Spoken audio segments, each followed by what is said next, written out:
Hello everyone, so in this video, we're going to be reviewing Jitsi. So Jitsi is a free open source video conferencing platform and it allows users to host secure video calls without needing to sign up or install software via Jitsi Meet.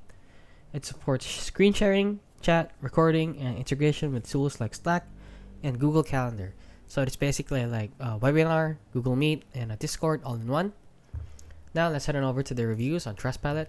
And as you can see, they're rated average, which is 3.1 stars out of 5 stars. So they have a lot of mixed reviews. And let's see where these people get their problem from. So this person said, this open source is gone wrong. Users now required to use closed source accounts, Google, Facebook, or Apple to sign into Jitsi.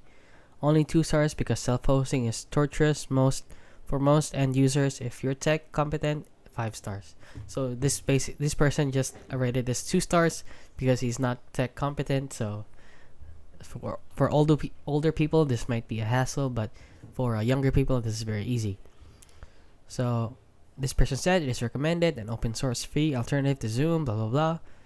This person also said it has amazing experimental end-to-end encryption service, and it's only 2 stars because this person has a hard time logging in. So Jitsi is a legit app. It's not basically like scams. It is only a video call like webinar.